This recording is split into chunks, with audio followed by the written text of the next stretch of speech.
I've been spending a lot of time recently talking and reading and thinking about transition and change and how that is affecting us all, really. I really started thinking about it a lot this morning. I was listening. Initially, it came to me when I was out walking the dog, and I was listening to Brené Brown's podcast, Unlocking Us. And it was the first episode of season 2, which came out about a week or so ago, and it was entitled Day 2. Now, if you've read any of Brené Brown's work, you might have heard Day 2. You might have heard about this concept, and this comes from a 3-day program that she used to run, and she'd say the first day was exciting. Everybody was enthusiastic.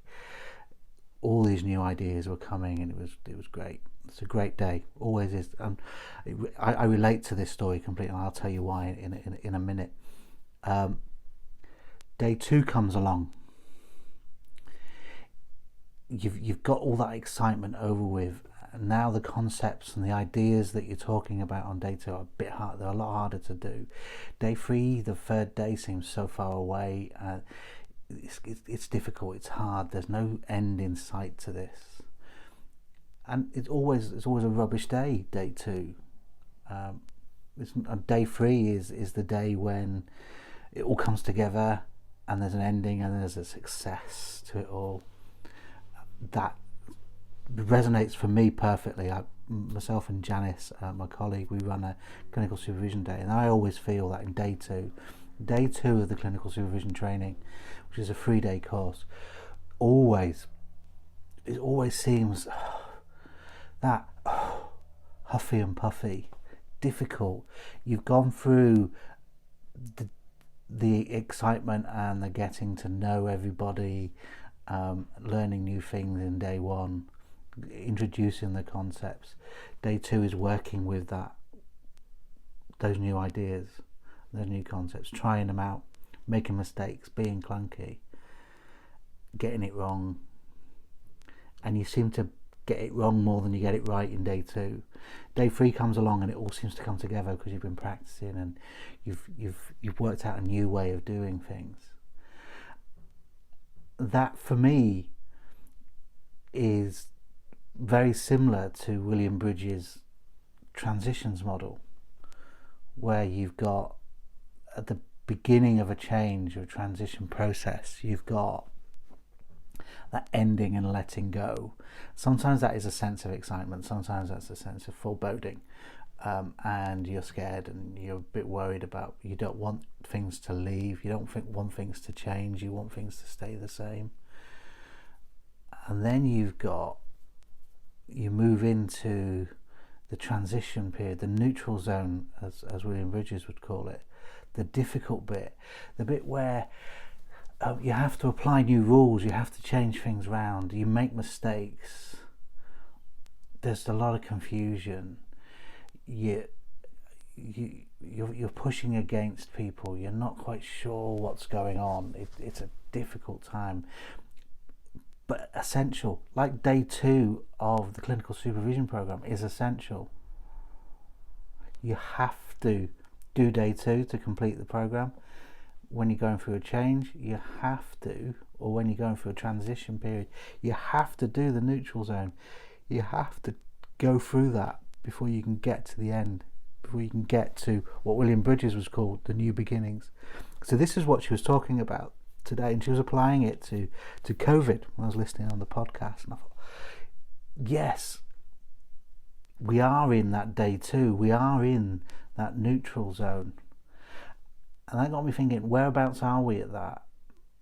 Because some of us seem to think that we're sort of at the beginning of the new beginnings now, the new normal.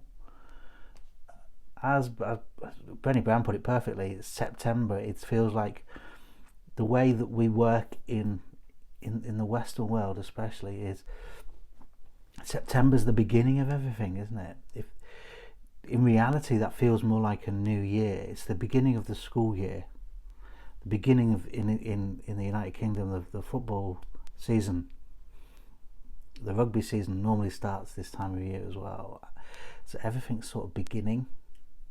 School, universities, it's all that new.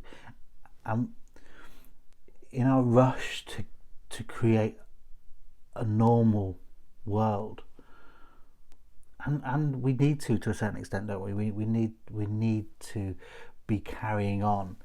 We're starting this new beginning again in September, and that's the worry, isn't it? Is that we're not quite finished yet with this. Our new beginnings aren't here yet. I think we're still saying goodbye to some of the old ways of doing things. We still want to go to the pub. And socialise. We want to meet up with people. We want to do all the things that we did before. We don't really want to wear a mask in shops or on a bus. We want it back to the way it was. But I'm not sure we're going to get that anytime soon, if ever again. Whatever we do in the future is going to be very different from what we did in the past. But we don't know what that future is yet. We don't know what that future looks like because we're just at the beginning of a pandemic. And there's talk of the second wave. But actually, if you listen to the scientists and the virologists and the mathematicians, the model makers, we're still in the first wave. This is just a dip in the first wave. So we're going to have a bump. Now it's winter. And then in the summer, as we get the vaccine going and people are beginning to be vaccinated, it will dip down again. But we don't know what's next after that. We're not quite sure how this is going to work. So that makes us uneasy. It makes us feel really uncomfortable about our futures, because we can't predict our futures anymore. So we have an idea of what the future's like, and then we think, well, no, we can't do that. As we're thinking about Christmas, our plans for Christmas are based on the plans we had last year and the year before and the year before. This is how we traditionally celebrate Christmas, and we're in a grieving process now about Christmas. We don't know what it's going to be like, but we know it's going to be unlikely that we're going to have the Christmas parties that we had. That if you've got a big family, that not everybody's going to be able to come round and celebrate together in one house. So we think about Christmas and we look forward to Christmas, and then we go, oh, it's not going to be like it was. It's like when we're grieving, isn't it? When we're grieving for somebody, when we lose somebody close to us, and you'll find yourself saying, oh, when I see this, whoever, my relative again, I'll tell them about this, and then you realise you're not going to see them again. So it's the uncertainty, it's your pattern has changed, and that's what we grieve for. That gap that was there, that we could predict was going to happen, is no longer there, and that makes us feel really uncomfortable. And this is what's happening now. You heard it on the news, the headlines in the papers, Christmas is cancelled. Well, it's not. It's just going to be different, and it is what we're going to make it. And that's the point about when you're moving through this transition period, the neutral zone. We know we've got to do it. So we've got to accept that we're here, and it's not nice, and it's chaotic, it's confusing. We don't know what to do for the best. Sometimes when we do things, we get it wrong. People are short-tempered. We've got to accept that is what it is at the moment. But when there's confusion and chaos, that's when we are often our most creative. So we've got to understand and look for the creative moments. There's some wonderful, wonderful innovations that are happening at the moment. Who'd have thought we'd have been doing all the things that we do now? Who'd have thought me, for instance, would be coming onto YouTube and Facebook and using a video platform? Who would have thought I'd have been running webinars? Who'd have thought the job I do at work on a day-to-day basis, I'd spend 3 days at home using a camera and teaching people via the internet, having meetings via the internet. This wasn't what we did, and yet we've evolved and we've been creative in what we're doing. We've been creative in how many of you are teaching your children at home, and the creative ways that you've been teaching your children. All of this stuff comes out of chaos. All this innovation and creativity comes out of chaos that will become part of our new normal. We don't know what will be in that new normal yet, because we're nowhere near there yet. But that's where it comes from. It comes from that creativity that happens in the neutral zone, in that chaos and confusion. So we've got to look out for the creativity and embrace it. Accept the discomfort of the uncertainty, and that we will make mistakes. But what we can do while we're here is create temporary structures, create temporary rules for ourselves. So the rules and procedures and way we do things that we used to do them don't work anymore. So we need to think of new ways of making our lives work. So that means sometimes changing our rules. And you'll see that the government are doing that. But what can we do in our own lives? And probably a lot of us are doing it already. We spend a lot of time at home when we would have gone out. So we're creating these temporary structures. They're temporary until a new order can come into place. So is accepting that things aren't good, being creative with what we've got, continuing to working with purpose is vital. So purposefully going about your day, understanding why you're doing what you do is vitally important. So for instance, the job I do, I still need to do it. It's my reason why to do that job is to be supportive and caring towards my colleagues, and ultimately to help the patients in the hospital I work in. By doing what I do, by being an organisational development practitioner, so I'm supporting the leadership of the organisation and helping them develop. And I coach members of staff to help them improve their performance at work, so we can all care for patients better.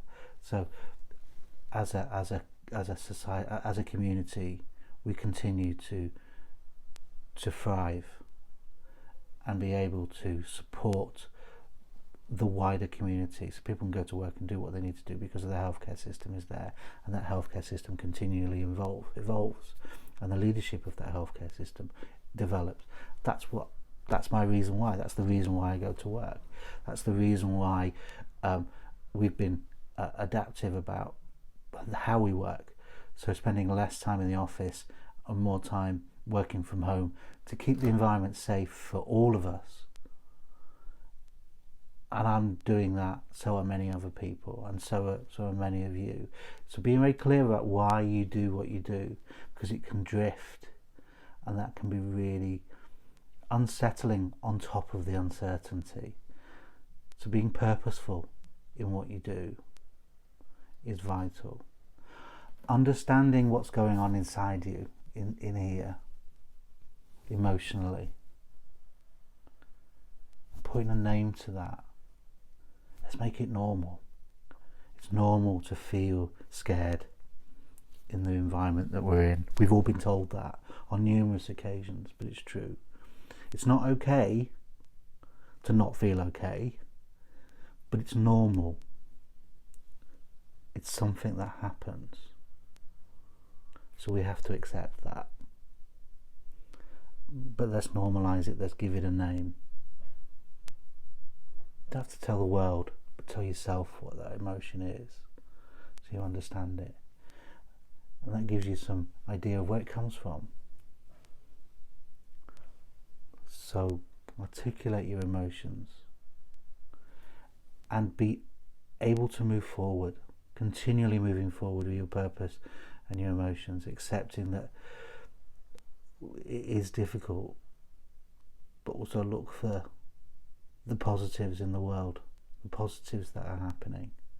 And let's create that temporary period that we're moving towards, and accept that we are going to be here for some time. You can't rush it. You can't force the new normal. We can't go back to the old way of doing things. We are here, and it's about accepting that, being creative with what we've got, keeping that purpose, creating some temporary structure to the world we have, knowing that it is temporary, and we will pull some of it down. We can start thinking about what we can take with us from our old world, from the old way of doing things, but not yet, because we don't know what's going to be useful and what's going to be comforting for us. Keep them in our memories, in our ideas of how we want to be, but until we know exactly what the world is going to be like, it's very difficult to say that we need to keep this and we need to get rid of that. Things go and things come. So ultimately, stay safe, look after each other, but most importantly, look after yourself.